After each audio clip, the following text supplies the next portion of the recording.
Welcome to Mariola's Artisan Kitchen. Today we are going to learn how to make Mocha Crème Brûlée. Combination of simplicity and elegance means crème brûlée to me. This dessert can be flavored with coffee, orange, liqueur, or simply vanilla.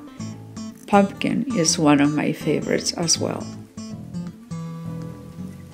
This video is brought to you by artisankitchen.online. Join us and learn how to cook good food. One of the first recordings of this elegant and delicious dessert in its French form was in 17th century. However, its origin might not be French at all.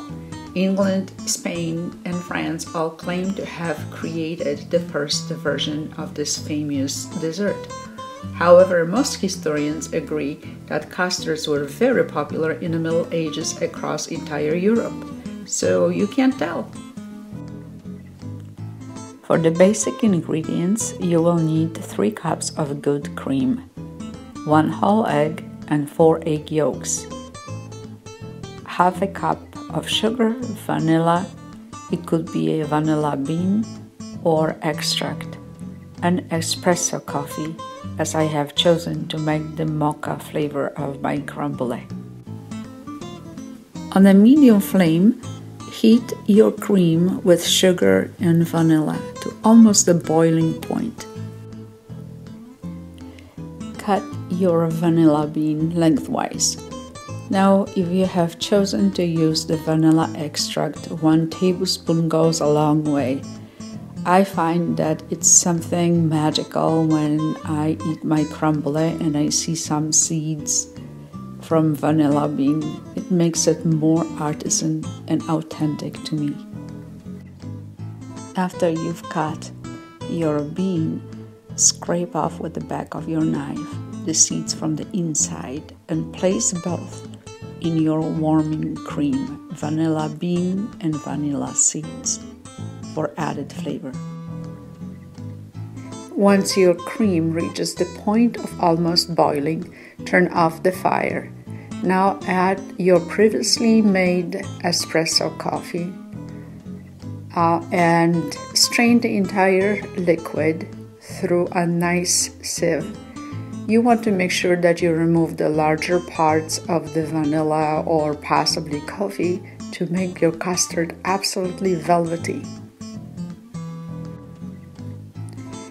While your cream is cooling off, add the egg and egg yolks into 1 mixing bowl and start mixing it. Mix your egg mixture nicely until it's all uniformed. Hopefully you let your eggs stay at the room temperature for a while. It's much easier to whisk them that way. Mix it until it's all uniformed. Then slowly pour a small portion of your cool now cream into the mixture. This process is called tempering. We don't want to curl the eggs. We just want to make a very good custard. Your custard is ready to be poured into ramekins. Prepare them in a baking sheet, but don't add the water yet. After you have poured even amounts to all the ramekins, and this recipe is for about 10 ramekins for small portions, I put the entire dish on the door of the preheated oven and add water then place it into 300 degrees oven for about 30 minutes. My custard has set in the oven after 42 minutes. So it all depends on the size of the dishes that you use. So be patient, but look for the setting of the custard. After 1 or more hours in the fridge, your custard is nice and cool. You can now sprinkle your sugar that you will caramelize on each dish. Make sure it's spread evenly and not too thick. To caramelize your sugar on the top of your crème brûlée, I use the kitchen torch. You can also use the broiler in your oven. However, when you do that, just know that you will reheat your brûlée all over again. I am trying to avoid that, so I chose to use kitchen torch.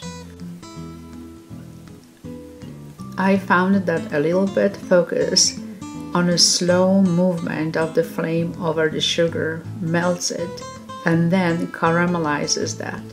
If you stay in one place for too long, the sugar will burn. If you move evenly all throughout, you will get beautiful caramelization effect. Put your crème brûlées in the refrigerator until the time to serve at the end of the dinner. Enjoy! Bon appetit! I hope you enjoyed our video today.